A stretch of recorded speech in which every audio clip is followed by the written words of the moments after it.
vais laisser mes collègues dérouler la session. Donc moi, je m'appelle Gérard Parc et je suis en charge de ce qu'on appelle le sales développement, c'est-à-dire le développement des offres sur la base installée.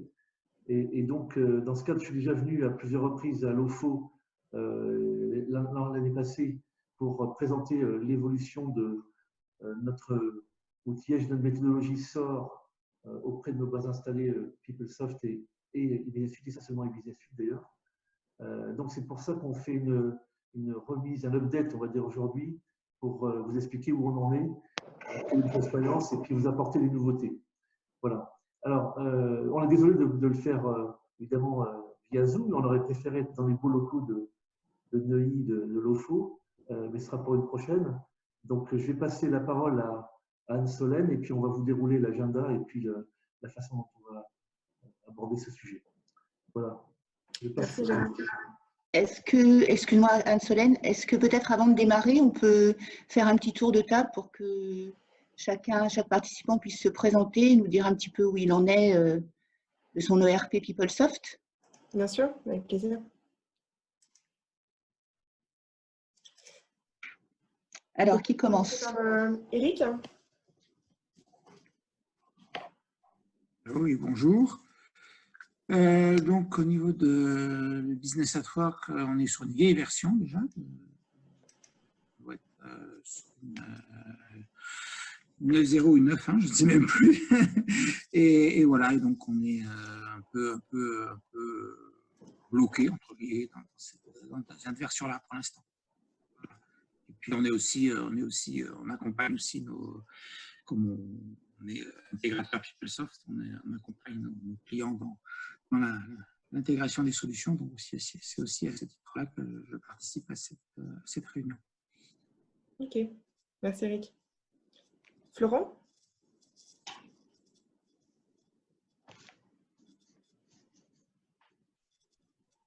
Monsieur Toussaint? Ah, désolé, j'étais mute. Vous m'entendez maintenant? Oui, bonjour. Oui. Bonjour, donc Florent Toussaint, Banque européenne d'investissement. Nous, on a PeopleSoft Financial et HCM, tous les deux en version 9.2. Pour l'instant, on a des PeopleSoft on-premise chez nous, mais on commence à ouvrir un petit peu nos oreilles parce qu'on va lancer certainement une étude pour voir comment on doit évoluer dans les années à venir.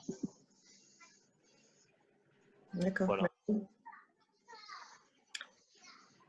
Monsieur Bagot?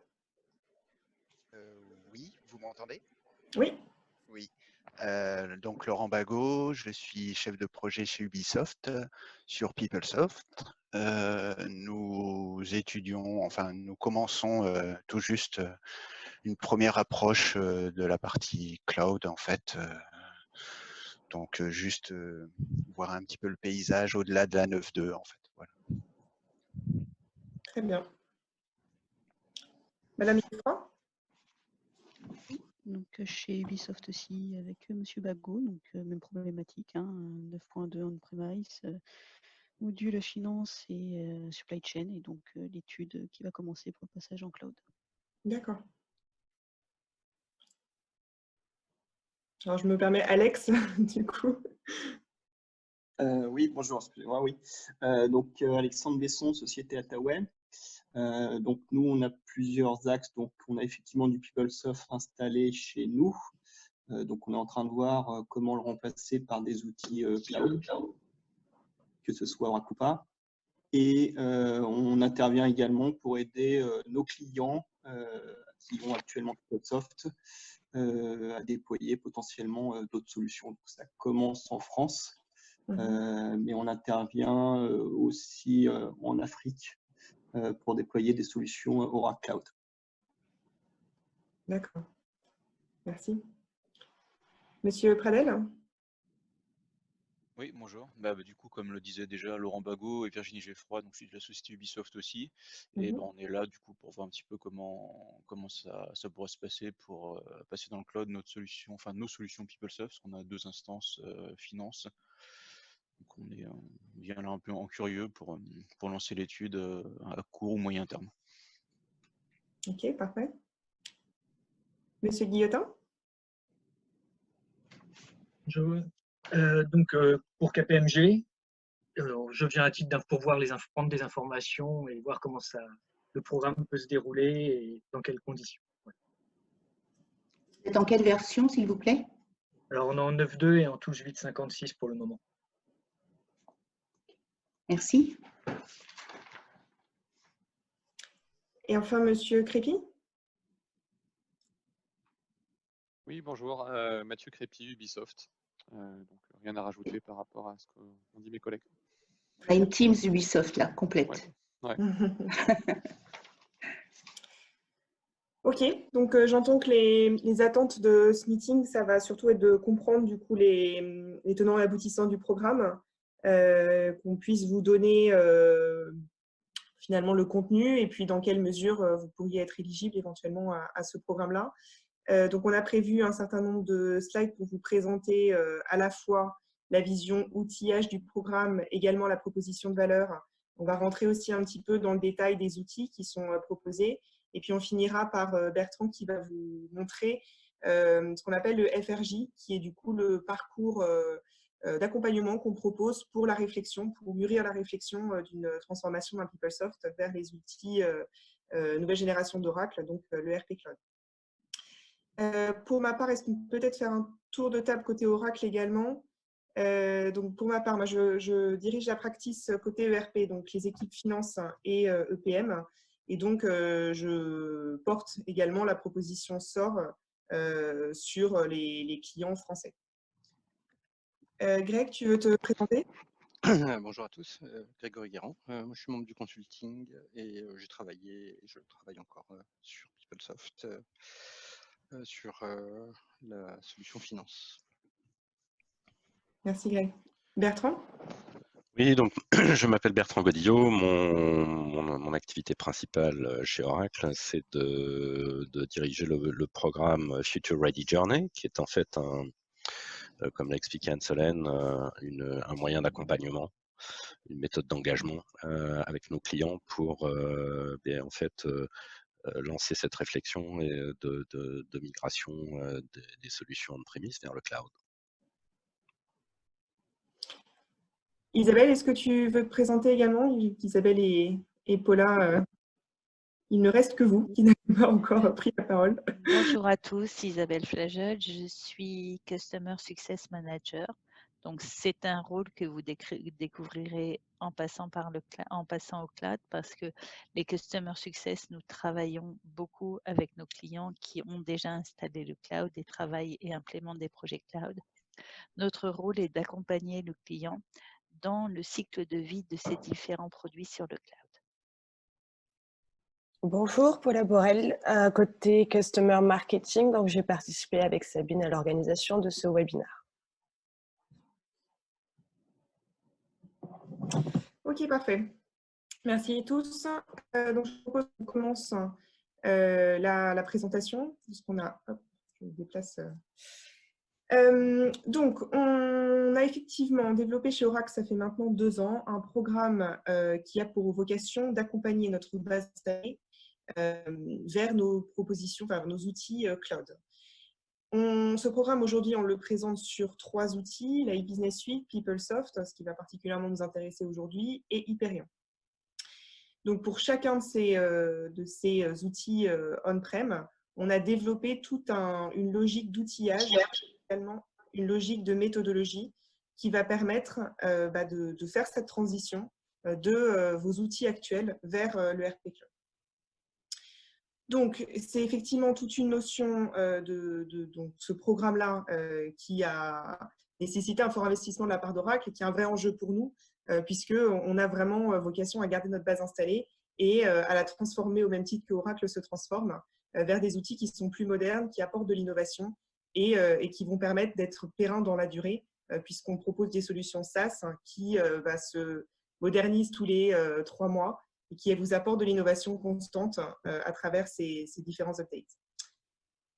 Donc, ce programme-là, il va être composé de différents outillages qu'on va détailler lors de cette présentation-là. Il est fortement porté par le consulting interne de l'éditeur, dont aujourd'hui je suis la représentante avec Greg, et qui finalement a vocation de porter ce programme-là. Donc, c'est des outils qu'on a développés au sein d'Oracle Consulting et qu'on met à disposition de nos clients à travers ce programme. Ceci étant dit, donc le consulting interne de l'éditeur a effectivement un rôle important à jouer sur ce programme. Toujours est-il qu'on travaille quand même avec des partenaires sur ces projets-là. Ce qu'on fait en général, c'est qu'on met à disposition les outils, on accompagne sur les aspects d'outillage, mais on va laisser la place aux partenaires sur différents domaines du projet, que ce soit par exemple le change management, que ce soit toute la partie intégration ou également les périmètres complémentaires qu'on viendrait ajouter à l'éventuel périmètre initial du PeopleSoft actuel. Est-ce que c'est clair? Je continue. Donc, il y a une proposition de valeur qui est assez forte avec le programme SOR.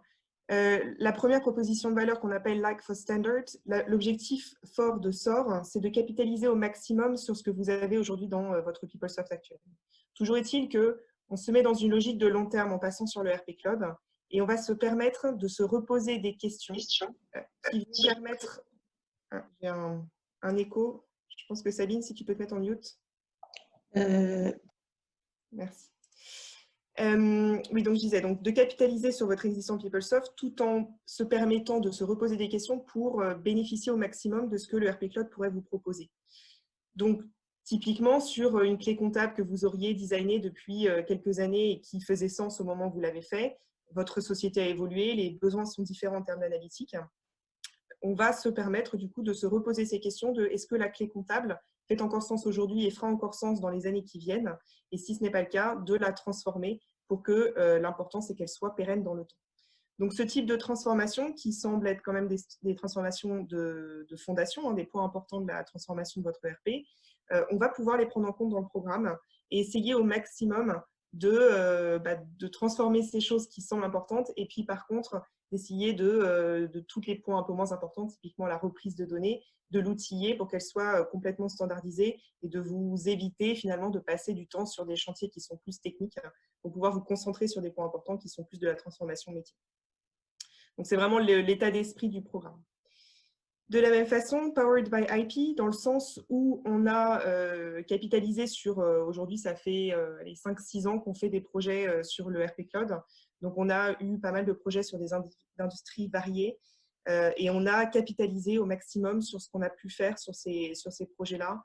Alors ça va typiquement être tout ce qui va être rapport, tous les états de reporting. On a une grande bibliothèque d'états qu'on met à disposition des clients lorsqu'on fait des projets pour qu'ils puissent capitaliser dessus et puis s'approprier des cas de gestion et puis éventuellement découvrir finalement des cas métiers qu'il y a dans d'autres entreprises et que du coup ferait sens aussi dans la leur. Ça peut être aussi sur les aspects d'interface avec le développement typiquement des interfaces de paie qu'on fait sur tous les projets ERP. De la même façon, on l'a fait chez un, l'idée c'est de capitaliser et de proposer des accélérateurs pour les suivants. Cheaper and faster, l'objectif aussi, donc on l'a dit, c'est d'outiller une grosse partie du projet. Ça va permettre de réduire le temps, mais aussi de réduire le coût, puisque en termes de main-d'œuvre, on est sur une main-d'œuvre qui est moindre. Et par ailleurs, on offshoreise une grosse partie du projet sur les aspects plus d'industrialisation, ce qui permet d'avoir des budgets qui sont optimisés et qui permettent d'être plus compétitifs. Sur les aspects d'innovation également, on l'a dit tout à l'heure, on va s'orienter vers des produits SaaS, donc des produits qui vont apporter une innovation constante. L'objectif, c'est aussi de vous apporter la modernité des solutions SaaS et de créer finalement du plus par rapport à votre existant. L'objectif n'étant pas de remettre exactement ce que vous avez dans un nouveau système, de capitaliser sur ce que vous avez, mais également de vous apporter des choses nouvelles et d'être constamment dans une recherche d'amélioration de la vie quotidienne de vos utilisateurs. Un dernier point qui n'est pas des moindres, donc ce programme il s'accompagne d'un vrai engagement de la part d'Oracle et cet engagement il passe d'un point de vue financier sur un aspect de ce qu'on appelle Pay on Go Live. L'objectif étant de vous solliciter d'un point de vue financier à un moment du projet où vous avez pu visualiser le succès de ce projet-là. Donc, c'est vraiment un engagement de la part d'Oracle qui est assez fort et qui doit prouver finalement notre sérénité et notre assurance sur le fait que ces projets-là, c'est des projets qu'on maîtrise puisqu'on connaît votre cible On connaît également la source. Donc, en termes de risque, nous, on est assez sécure. Et donc, on le traduit finalement par cet engagement financier d'un point de vue jalon facturation du projet. Ça fait beaucoup d'informations. Est-ce qu'à ce stade, il y a des questions qui vous viennent?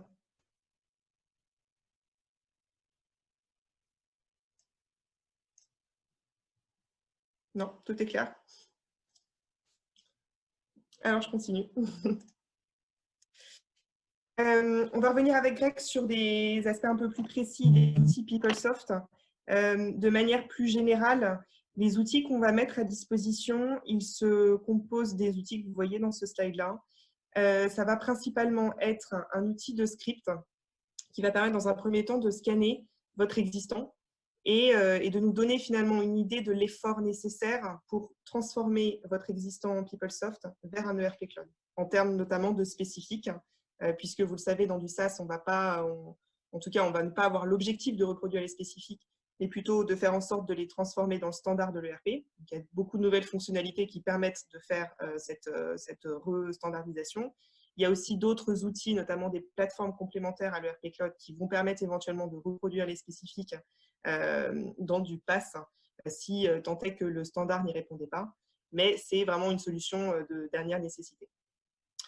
Donc, cet premier outil de scanning et d'évaluation du coup de l'effort de transformation de votre existant. Un outil également qui va aller extraire le paramétrage de votre outil existant et qui va, à travers l'outil suivant, Autoconfigurator, transformer votre paramétrage vers le modèle de données cible de l'ERP Cloud. Et donc, c'est à travers ces deux outillages-là qu'on va finalement extraire, transformer et réintégrer le paramétrage de votre PeopleSoft existant vers un produit ERP Cloud qui sera configuré du coup avec vos données actuelles de PeopleSoft. Encore une fois, à ce moment-là, on a capacité à aller modifier le paramétrage. On n'est pas sur une copier-coller bête et méchant. On va faire cette extraction, on va se reposer des questions et on va réintégrer pour que ce soit des décisions qui soient logiques, pérennes et qui fassent sens pour votre entreprise. Dernier outil qui est particulièrement intéressant pour vous clients, c'est la partie Auto Data Migration.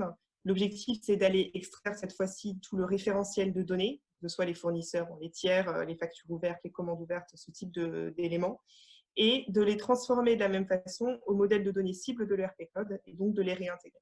Donc sur ce chantier-là, ça veut dire qu'on prend la responsabilité complète du chantier de reprise de données de A à Z et on va vous solliciter sur les règles de gestion métier et sur des aspects de stratégie de reprise de données. Par contre, tous les aspects, et je pense que certains d'entre vous se reconnaîtront ici, de transformation de la donnée qu'on fait par macro Excel dans les projets, cette partie-là, on vous en libère complètement et on la prend sous notre aile. Donc là, on voit les parties outillage du programme SOR. Il faut par contre mettre en exergue qu'il y a certains points qu'on n'est pas en mesure de dupliquer de manière outillée. Cette partie-là, ça va être toute la partie intégration, donc les interfaces. Donc on a dit tout à l'heure qu'on avait des IP qui permettaient d'accélérer ces sujets-là, mais toujours est-il que les aspects d'intégration, il y aura un chantier nécessaire pour mettre en place finalement les liens entre les systèmes d'information. Toute la partie spécifique, les extensions, les specs que vous auriez aujourd'hui dans PeopleSoft. Encore une fois, là, on va se poser la question de notre capacité de les remettre en standard dans le ERP Cloud ou de transformer la façon de travailler pour pouvoir, encore une fois, restandardiser le process. Ou alors, si tant est que ces deux options n'étaient pas possibles, eh bien, de les dupliquer dans une plateforme complémentaire à l'ERP Cloud, qu'on appelle du PaaS, et qui permettra du coup de continuer à avoir ce spécifique dans l'ERP Cloud. Donc, aujourd'hui, beaucoup de clients qui se posent cette question, mais que fait-on de nos SP? On a toujours une solution pour pouvoir les dupliquer ou pour pouvoir les supprimer. Évidemment, toute la partie reporting, on change complètement de modèle d'outils de reporting entre PeopleSoft et le ERP Cloud. Et donc, ce chantier de reporting est également important dans les projets. Et donc, va nous permettre, il y a une bibliothèque de reports qui sont disponibles en standard dans le ERP Cloud. On vous met également à disposition les bibliothèques de reports qu'on a capitalisées des différents projets. Mais effectivement, ça reste un chantier qui est important en plus pour apporter de la valeur métier à la transformation de l'ERP. Donc, ce chantier est également à prendre en compte.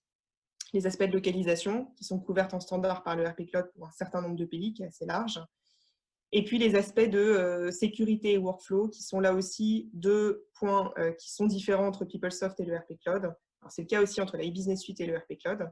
Les outils ont complètement été revus pour être optimisés. Et donc, ces chantiers-là, on n'est pas en mesure aujourd'hui de les dupliquer de manière automatique. Il faut qu'on refasse le paramétrage de manière classique. Est-ce qu'il y a des réactions par rapport à ces différents outils et différents domaines autres qui sont du coup non outillés?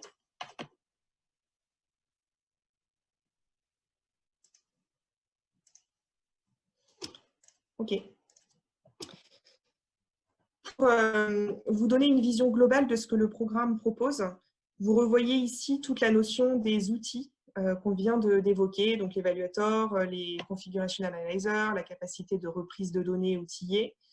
On a aussi inclus dans notre proposition tous les aspects donc, de simplification et de remise au standard de l'application, l'étude finalement des spécifiques que vous avez pour pouvoir les transformer dans le standard de l'ERP ou pour pouvoir les dupliquer à travers le PASS. Je rappelle également les aspects de fixed price, donc c'est un engagement au forfait avec un paiement sur des jalons de facturation tard dans le projet.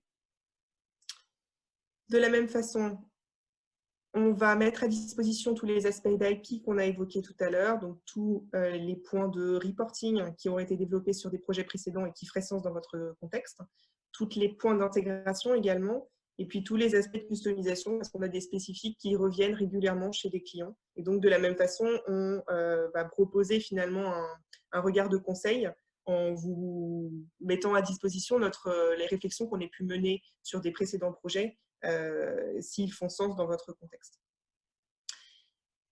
Un dernier point de valeur sur la proposition SOR, c'est une capitalisation de votre existant, la mise à disposition d'IP, mais c'est aussi la mise à disposition d'éléments innovants. Donc, typiquement, alors il y a une petite démo juste après, ça va être de vous proposer un chatbot qui est intégré dans le RP et qui, notamment en termes de change management, peut apporter de la valeur, puisque l'idée, c'est d'avoir vos utilisateurs qui font, par exemple, des DA, donc c'est des points qui sont peu réguliers dans le RP, des personnes qui viennent peu souvent dans le RP, et bien finalement, au lieu de leur proposer des manuels de formation qu'ils mettent sur un coin de la table et qui prennent un peu la poussière, c'est de leur proposer une aide en ligne directement quand ils font l'action et donc d'avoir cette capacité à, lorsque j'en ai besoin, je trouve l'information puisqu'elle m'est disponible directement dans les écrans de l'ERP. Je vais vous montrer juste après.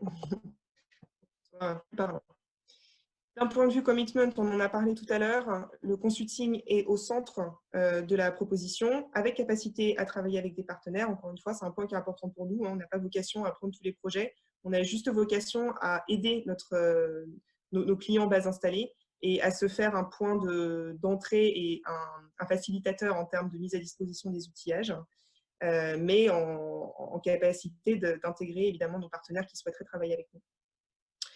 On est également un point d'entrée pour tous les acteurs de la société Oracle, que ce soit le support, le développement, Oracle University qui vous propose de la formation, et puis tous les acteurs également commerciaux qui vous accompagnent tous les jours sur vos applications Oracle. Et de la même façon, je répète également l'engagement de prix forfaitaire et puis un paiement qui est mis sur des jalons de facturation vers la fin du projet pour que vous puissiez avoir le bénéfice de la visualisation du succès du projet avant de vous engager d'un point de vue financier.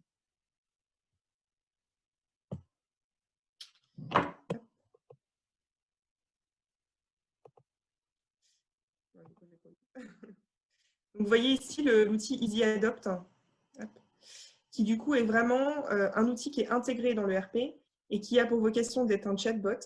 L'utilisateur va pouvoir poser des questions en direct à ce chatbot lorsqu'il va faire une action dans le RP et lui permettre de finalement faire sa demande d'achat ou n'importe quelle autre action qui est ou par ailleurs des actions qui peuvent être aussi plus courantes dans le RP qui est aidée du coup par ce chatbot.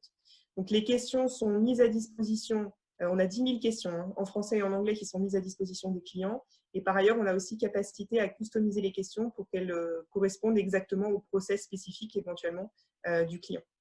Ou de la même façon de pouvoir intégrer une procédure qu'on mettrait à disposition dans le chatbot et que la personne, du coup, pourrait aller ressolliciter en reposant les questions en interaction avec le chatbot.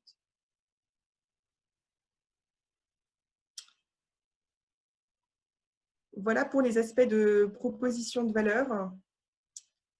Avant de rentrer dans le détail des outils, est-ce que vous avez des questions complémentaires sur l'engagement d'Oracle, sur la proposition de valeur, sur les aspects d'outillage?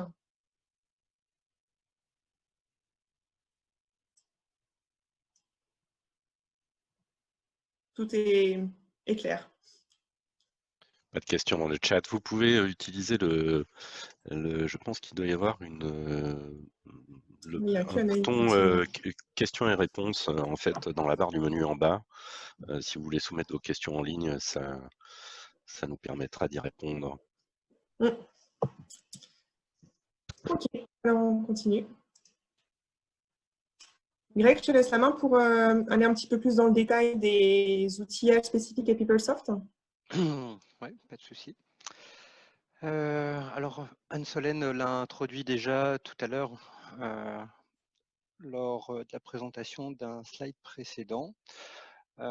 Dans le cadre d'un projet SOR, on va dire, s'appuyer sur des accélérateurs pour traiter 3 groupes de données. Tout ce qui est relatif à la configuration, on va dire un peu transverse de PeopleSoft, ensuite les données de référentiel et ensuite les données transactionnelles. En vue d'ensemble, vous avez sur la partie gauche donc les sources qui sont localisées dans PeopleSoft. Ensuite, au centre, vous avez 3 flèches qui finalement cristallisent tout l'outillage que Oracle a développé justement pour accélérer cette transformation de vos données PeopleSoft au format ERP Cloud. Et ensuite, on s'appuie sur les fonctionnalités d'intégration standard ERP Cloud pour traiter vos données. Cependant, on peut aussi profiter justement de cette extraction pour marquer un temps d'arrêt et se poser de bonnes questions avant réintégration dans ERP Cloud sur des choix structurants qui ont été faits dans PeopleSoft et qui pourraient, on va dire, faire l'objet d'une revue avant intégration en cible. Donc, je pense que plus tard, on pourra avoir des cas d'illustration, des exemples, notamment sur des différenciateurs entre l'application PeopleSoft et ERP Cloud. Donc, on va dire, voilà, c'est un peu une stratégie en demi-connecteur où on livre, dans le cadre d'un projet SOR, des moteurs et des fonctionnalités d'extraction. Et ensuite, on s'appuie sur un format pivot et des fonctionnalités d'intégration standard ERP Cloud avec tous les contrôles. Du coup, on hérite de tous les contrôles à l'intégration pour le chargement. Et donc, ce sont notamment, voilà, Oracle Consulting se positionne donc en lead sur la partie notamment reprise de données. Et en s'appuyant sur ces outils, clairement, on gagne beaucoup de temps puisqu'on ne reconstitue pas la source vers la cible.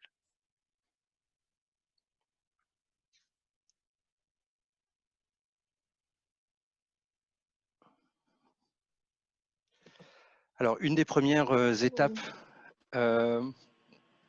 qu'on va finalement planifier dans le cadre d'un projet SOR, ce sont... ah non, là on est sur DMS import script. On est sur l'outil de... Ouais. C'est passé, hein. Ouais, bah là c'est un peu, on va dire vraiment un peu plus de détails là sur la partie outillage pour pour nos clients PeopleSoft. Hein, c'est des fonctionnalités qu'ils connaissent, hein, les DMS. En gros, c'est voilà, des exports, imports, et puis ensuite une réintégration finalement au format ERP Cloud. Voilà, c'est juste du détail sur le process d'extraction des données PeopleSoft.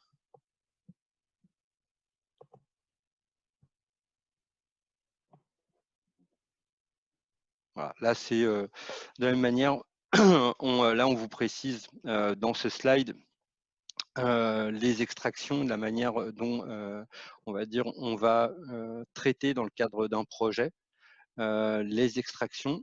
Là, on va s'appuyer sur ce qu'on appelle des workbooks de configuration. Alors, comme on va dire, on a des utilisateurs aussi PeopleSoft ou des personnes qui sont responsables de la mise en œuvre et qui connaissent le principe des Excel to CI dans PeopleSoft. C'est un peu le même principe dans ERP Cloud. À la différence que les Excel to CI PeopleSoft encapsulent déjà du code, alors que là, dans les workbooks de configuration, c'est Oracle livre ses workbooks de configuration et on a des process d'intégration. Donc voilà, les contrôles se font juste a posteriori à l'intégration et non pas on va dire à la validation du fichier. Il y a une question, Greg, de la part de Virginie sur le périmètre applicatif qui est couvert par l'outillage SOR sur PeopleSoft. Donc, arrête-moi si je me trompe, on va porter toute la partie finance, donc ce qui va être GL, AP, Oui. Asset, Cash. Mm. Et ensuite, sur les aspects achat, on va également porter toute la suite achat, PO, donc ce qui va être l'équivalent ensuite de Self-Service Procurement dans le RP Cloud. Et on porte également tous les modules Project. Ouais, globalement, la démarche SOR, c'est vraiment de traiter, on va dire, vraiment un spectre large les modules qui sont implémentés chez nos clients. Après, ensuite, en fonction, à un niveau plus fin, on va exploiter, on va dire, des datasets. Et dans le cadre des datasets, il y a des choses qu'on ne va pas forcément reprendre littéralement pour une bonne raison, c'est que le fonctionnement entre PeopleSoft et ERP Cloud peut différer. Et donc, du coup, il n'y a pas de valeur à ajouter à reconstituer, enfin, pas à reconstituer, mais à transférer littéralement des données. Parce que dans le cadre, par exemple, de la gestion, je crois, des catalogues, où il y a, ouais, c'est les catalogues, mais c'est surtout la partie eProc, par exemple. Il y a certaines choses dans la partie eProc qu'on ne va pas reprendre. Donc, si on ne les reprend pas de manière outillée, évidemment, on a capacité de les reprendre de manière classique. C'est ça. C'est ça. Parce que ce n'est pas outillé qu'on vous dit. Bah, non, quand je parlais d'outillage, c'est sur l'automatisation de l'extraction. Après, sur la partie intégration dans ERP Cloud, on dispose de tous les outils pour intégrer ces données rapidement dans l'application. OK. On va parler sur la configuration, sur la reprise de données. Un peu toujours le même principe. Hein, voilà, c'est un raisonnement qui s'appuie à la fois encore sur des moteurs d'extraction, enfin des outils d'extraction qui nous permettent d'aller reprendre et extraire les données PeopleSoft avec mise au format ERP Cloud. Donc, c'est la partie Vous voyez FBDI. que dans le process, et on l'a vu dans le slide précédent, il y a toujours cette étape de validation et de capacité à la fois d'Oracle, mais également du client, et cette capacité du coup de transformation à ce moment-là. Que ce soit la donnée ou la configuration. Donc, encore une fois, on a capacité à modifier des choses entre votre configuration actuelle et votre configuration cible. Ouais, Anne-Solène le disait tout à l'heure, ce sont des accélérateurs. L'objectif, c'est vraiment de capitaliser sur finalement une transformation de vos systèmes d'information et de s'appuyer sur des fonctionnalités justement qui existent dans ERP Cloud et qui n'existaient pas dans PeopleSoft. D'où ces étapes à la fois de revue et de discussion sur du contenu avant chargement. Virginie, est-ce que ça répondait à votre question sur le périmètre applicatif ou est-ce que vous avez des cas, des modules qui vous viennent en tête qu'on n'a pas évoqués dans la liste qui était couverte? Non, c'est clair, ça répond à ma question. Oui. Okay. Merci. En fait, on voulait juste vous montrer un exemple de justement cette première étape d'analyse de votre existant. Voilà à quoi ça ressemble finalement en termes de restitution. Donc, le process, il est simple. Hein. C'est de vous présenter dans un premier temps le programme SOR, de vous expliquer les aboutissants de la proposition de valeur, de vous présenter les outils, donc un peu ce qu'on fait aujourd'hui, et finalement derrière de vous proposer la procédure pour pouvoir faire cette première analyse, de vous extraire finalement les données de votre PeopleSoft actuel, de nous transmettre les informations et que nous, on puisse du coup vous proposer cette première analyse qui se base sur les outils d'évaluation et qui va vous permettre d'avoir une vision assez claire de qu'est-ce que vous avez aujourd'hui dans votre PeopleSoft en termes de modules, en termes spécifiques, en termes, vous voyez par exemple ici la liste des modules et des objets modifiés. On va également avoir tout ce qui va représenter votre existant en termes de reprise de données, le nombre d'items que vous avez actuellement, la liste des spécifiques. Et tous ces objets-là vont nous permettre de vous faire une première vision de l'effort de transformation de votre actuel vers le RP Cloud. Donc, ça a vocation évidemment à être approfondi avec vous à travers notamment le FRJ qui vous sera présenté par Bertrand par la suite. Mais ça nous donne une première idée et je pense que c'est aussi intéressant pour vous parce qu'on a beaucoup de cas de clients qui finalement ont fait évoluer leur PeopleSoft et à force de transformation ont peut-être un peu perdu la visibilité globale de tout ce qui existe dans leur outil actuel. Donc, ça remet finalement les choses un petit peu sur une base commune, sur une première base de discussion finalement. Ouais, si je peux compléter, alors je ne sais pas si on le voit dans les slides d'après. En somme, on s'appuie sur le Compare and Report, donc une fonctionnalité PeopleTools qui va donc extraire de l'HGL tous les objets et donc personnaliser, voire même l'intégralité des objets de votre instance.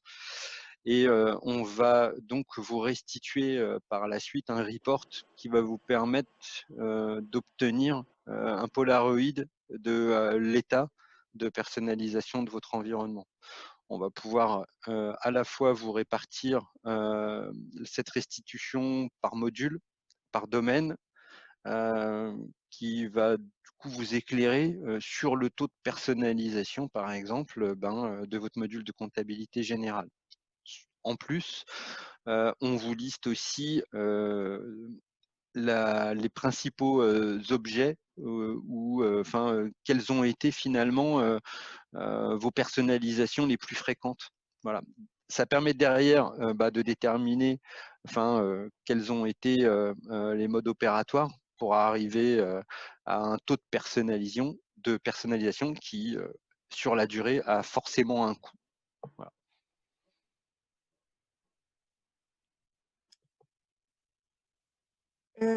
Également, du coup, le projet TSTT, qui est une référence aujourd'hui parmi d'autres sur une transformation de PeopleSoft vers le RP Cloud, sur un périmètre finance, project, procurement et supply chain, donc limité. Sur la supply chain, on se parlait d'inventory et product hub, donc on n'avait pas forcément toute la chaîne, mais sur quand même un périmètre défini sur la supply.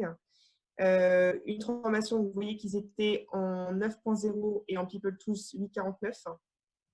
Il était plus sous support et donc un projet de migration de leur existence sur ce périmètre applicatif-là vers le RP Cloud, qui du coup est aujourd'hui un succès puisqu'on le présente comme référence.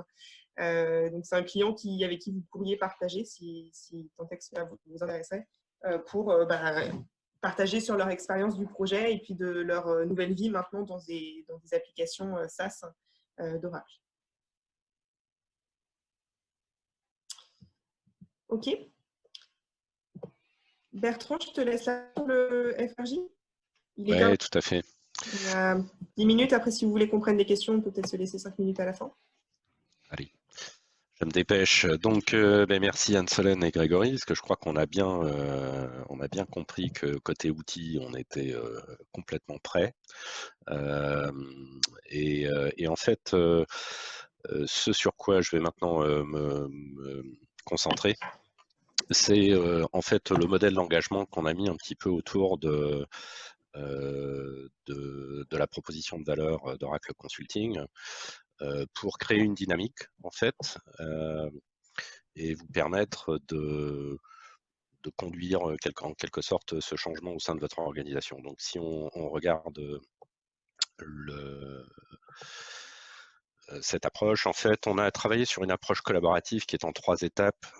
L'étape la plus importante, on va dire en tous les cas, celle qui chez nos clients fait l'impact le plus fort en termes de conduite du changement, c'est vraiment ce que l'on appelle le workshop d'expérience, l'atelier expérience, dont l'objectif est en fait assez simple. Il s'agit de vous faire goûter, voire toucher cette solution. Donc, il y a une partie où vous aurez l'opportunité de effectivement utiliser l'application physiquement, vous-même. Et puis également vous faire une introduction un peu plus large sur comment fonctionne le SaaS chez Oracle, quels sont le champ du possible qui s'ouvre avec cette migration vers le cloud, à la fois en termes de nouvelles technologies, et comme on l'a vu tout à l'heure, par exemple avec le chatbot ou avec les applications mobiles, l'analytique intégrée, etc. Donc un double objectif, d'abord vous faire véritablement expérimenter la solution. Par ailleurs, à cette occasion, nos amis du conseil vont exécuter pour vous une migration de vos données, de sorte que vous puissiez les voir dans le cloud. Donc véritablement vous faire toucher du doigt sur une journée, et je viendrai un peu plus dans le slide. En fait, si tu cliques maintenant, Anne-Solène, à l'origine c'était effectivement une journée, étant donné les circonstances un peu particulières que nous vivons, nous sommes rapidement adaptés et nous avons la possibilité désormais de vous proposer cet atelier sous forme virtuelle, ou en tous les cas sous forme digitale, et dans un format beaucoup plus réduit, de sorte que ça soit également faisable dans ce format. Donc c'est entre 2h30 et 3h, où on va vous faire une sorte de condensé de cette journée. Donc on en a réalisé un certain nombre à l'international, c'est-à-dire autour de 80 en fait aujourd'hui.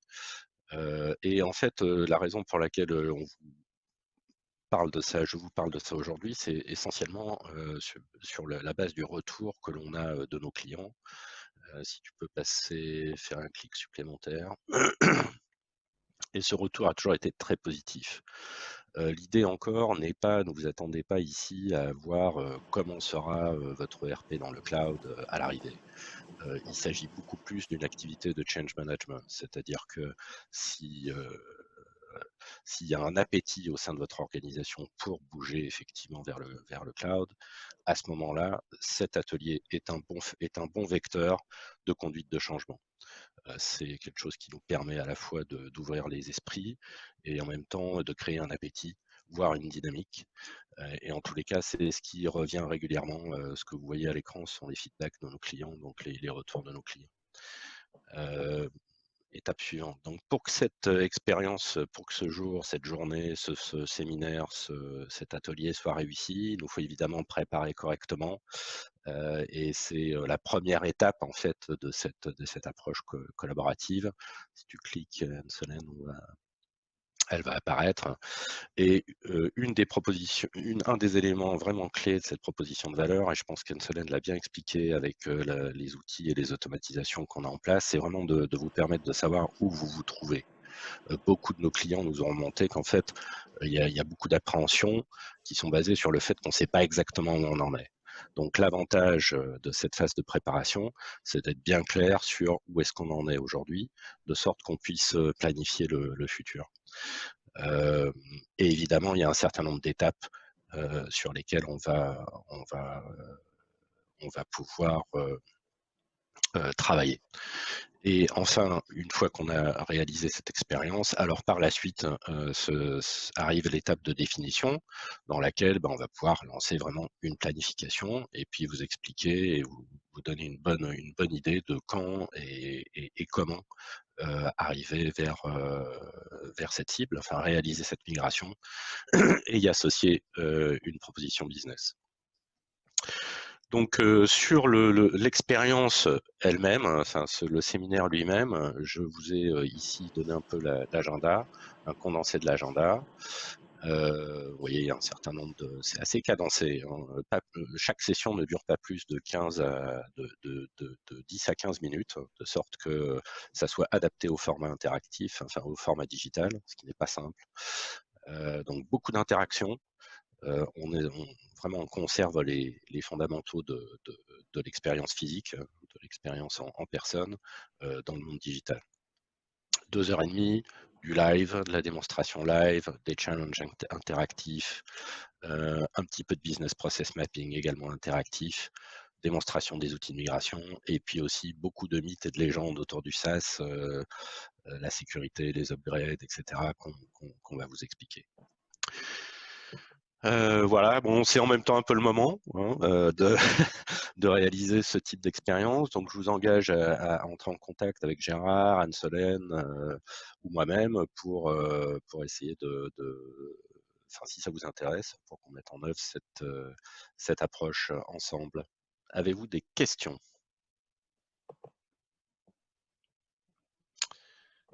Oui, tout à l'heure, elles ont été answered. J'ai été tellement clair qu'il n'y a aucune question. De la version 9.2 est un préalable, donc Greg répond. Le grade 9.2 n'est pas un prérequis pour la transformation vers ERP Cloud. Le programme SOR est disponible à partir de la version 9.0 pour ESA FSCM. Merci Greg. Est-ce que ça répond à la question?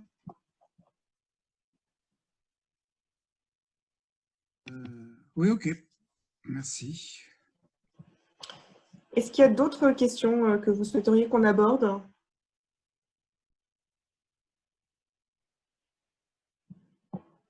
Juste une question là sur ce qui a été présenté là sur l'espèce de petit séminaire workshop. En fait, 2h30, ça me paraît super court. Qu'est-ce qu'on peut faire en 2h30? En 2h30, en fait, on fait pas mal de choses. Hein. Il faut bien voir que 2h30, de manière, enfin, comme on le fait en ce moment, enfin, plus de 2h30, c'est compliqué quand même, malgré tout. Oui, non, mais je dis pas que on c'est essaye facile. on essaye de vraiment de faire en fait un condensé de ce qu'on fait sur la journée. Alors effectivement, vous imaginez bien que la journée nous laisse plus de temps, mais là, on a la capacité à faire quelques démonstrations très ciblées. On a la capacité à vous faire utiliser l'application, ou en tous les cas, être assez proche de ce cas. C'est vraiment un tour très, comment dire, très d'assez haut niveau, mais qui a le mérite de vous présenter vraiment à quoi ressemble la solution et comment vous pourriez travailler une fois arrivé à la cible. D'accord. Et juste pour bien comprendre, donc ça, c'est vu la situation actuelle, mais c'est une espèce de digitalisation d'un séminaire qui, au départ, durait une journée, c'est ça? C'est ça, tout à fait. C'est-à-dire qu'on avait enfin, ce programme, donc le Future Ready Journey, cette activité, en fait, est en 3 phases qui elles-mêmes se décomposent, à la fois sur des aspects d'IT, mais des aspects également business. Et puis, il y a une sorte de comment dire, de high dans le journey qui est la journée d'expérience. Le retour qu'on a encore une fois, c'est que c'est un élément intéressant pour embarquer le business ou embarquer différentes branches de l'organisation. Donc, vous devriez le concevoir un petit peu comme une activité de change management. On peut le faire plusieurs fois au sein de la même organisation. Ça nous est déjà arrivé. Peut-être de commencer avec l'IT et puis ou de commencer avec le business et puis plus tard d'amener d'autres éléments de l'organisation, d'autres fonctions dans l'organisation, pour se dire, bon, est-ce que j'allais dire pour ouvrir en fait la fenêtre et faire entrer un peu d'air frais et voir à quoi on peut s'attendre. Voilà. Et du coup, comment se passe la préparation de ce genre de réunion? Alors Il y a la une espèce de petit call en préparation, amont? oui, tout à fait. Anne-Solène vous a parlé notamment des outils d'analyse. Donc évidemment, on aura besoin de tourner les outils d'analyse pour savoir où vous en êtes en fait, hein, et commencer à projeter ce que voudrait dire une migration. Potentiellement faire une extraction de données pour effectivement vous montrer vos données dans le cloud. Ça, c'était également quelque chose qu'on peut faire. Sur un échantillon, juste pour Voilà. pouvoir vous faire projeter finalement avec les outils avec vos Évidemment, propres données. sur un sous-ensemble. Et puis avoir également des discussions sur quelles sont éventuellement les activités internes de transformation, mais là purement business, auxquelles une migration vers le cloud pourrait devenir intéressante, en fait, être même un enabler. D'accord. Mais donc cette étape, elle intervient, si je comprends bien, après la phase d'analyse. Alors en fait, on va dire que la première partie de l'analyse doit être faite, on vous communique finalement la procédure pour pouvoir avoir cette première analyse et on vous restitue l'analyse le jour de la démonstration. D'accord.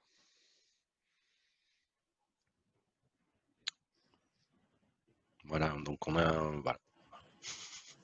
J'espère que ça répond à la question. Oui, c'est clair, sinon j'en aurais posé d'autres. Ok, super, merci beaucoup alors. Merci à vous. Est-ce que les objectifs qu'on s'était fixés en début de session ont été répondus? Est-ce que vous avez une idée plus claire aujourd'hui des outillages qui sont mis à disposition et puis de la façon dont on peut vous accompagner sur cette réflexion? Peut-être une question, disons, il faut compter combien de temps à peu près du coup entre le début de l'analyse et le moment où on est capable de faire cette restitution? Alors, la restitution de l'analyse ou la restitution globale d'une vision projet avec une vision budgétaire, un planning, une notion de sollicitation chez vous? Quel est le niveau de… Les deux, à la limite. Si, D'accord. Mais déjà la partie, enfin ça se fera en 2 étapes, effectivement. On a déjà une première partie d'analyse qui permettra de voir si quelque part on souhaite aller plus loin ou pas. Et après ça, effectivement, dans un deuxième temps, là, rentrer un peu plus dans le détail si on sent qu'il y a une opportunité. Là, effectivement, faire un plan projet plus détaillé. Alors, la première analyse, à partir du moment où on vous envoie la procédure, le temps que vous la passiez chez vous et vous nous resoumettiez les données, nous, après l'analyse en elle-même, ça peut durer en 1 semaine. On est en capacité de vous transmettre un document qui résume les éléments qu'on a vus. Et on est plutôt dans une logique d'expérience, comme présenté par Bertrand. C'est aussi le temps de préparer cette expérience-là. Et nous, on trouve ça aussi intéressant d'aller récupérer quelques samples de données chez vous pour pouvoir vous montrer les outillages SOR avec de la contextualisation qui est propre à vous. Et donc, ça nécessite également chez vous une petite extraction et nous, une transformation complémentaire pour pouvoir préparer cette journée-là. Mais les sont… Oui, Bertrand ? Non, je voulais pas te couper. J'ai simplement, on compte une dizaine de jours pour préparer le workshop, si vous voulez, pour effectivement faire les activités que Anne-Solène décrit, plus un petit entretien sur vos objectifs business pour bien comprendre où on va, quoi. Ok. Et puis de votre côté également pour réunir j'imagine les participants. L'expérience montre que c'est pas si simple. Oui, bien sûr. C'est peut-être plus simple maintenant, ceci dit. Peut-être, je sais pas. Non, on est ouais. Je sais pas. Oui, je suis assez d'accord. Encore trop tôt pour le dire. Voilà. Sachant Alexandre, qu'après, il y a 10 Nikité. jours, j'imagine quand même qu'au bout de 10 jours, on a une vision quand même assez macro. Après, il y aura quand même besoin de rentrer un petit peu dans le détail, des custos, des stifs, etc. Et ça ne se fait pas en 10 jours. Hein. Sur la totalité du journey, on est sur… je pense que c'est entre 4 et 6 semaines. Ok, ouais, facile. En fait, le temps qu'on va beaucoup utiliser, c'est surtout les échanges avec vous sur vos spécifiques. Parce que c'est un peu le cœur ce que j'allais dire. Finalement dans une migration. Ouais. D'autant plus que s'il y a bien une des différences qu'il peut y avoir entre PeopleSoft et ERP Cloud, c'est que ce qui est considéré comme une personnalisation et un projet de dev dans PeopleSoft ne l'est pas tout le temps dans ERP Cloud. Typiquement, le rajout de champs dans des pages, dans des transactions au niveau en tête ou ligne, c'est de la configuration dans ERP Cloud et c'est pas de la custo. Dans PeopleSoft, c'est un développement, une duplication de la page d'origine, l'insertion d'un champ, etc. etc. Ouais. D'où l'importance de revenir aux besoins métiers initial et pas de Exactement. repartir du spécifique en tant que développement technique, mais de comprendre quel était le besoin initial pour pouvoir essayer de réfléchir à la façon dont on pourrait répondre à la cible. Ouais. Bah, oui, sachant que oui, de toute manière, si on part sur de la migration sur le cloud, on sera dans une objectif et dans une approche de zéro spécifique, de toute manière, par définition. Ouais. Donc, oui, très clairement. Ouais, il y a certains spécifiques où on va dire certains choix qui ont été aussi faits dans PeopleSoft, mais c'était des choix contraints. Typiquement, les axes de clés ou l'exploitation éventuellement de la partie ESA pour disposer des axes de clés supplémentaires. C'est quelque chose dans PeopleSoft. Enfin, je veux dire, on n'a pas le choix. On a un certain nombre on a un nombre précis d'axes de clés qu'on peut exploiter. On a des souplesses, par exemple, côté PeopleSoft. Donc, du coup, enfin, je veux dire, ça peut aussi conduire à une simplification, à une extension, simplification en termes de process, de workflow, et puis d'enrichissement au niveau reporting.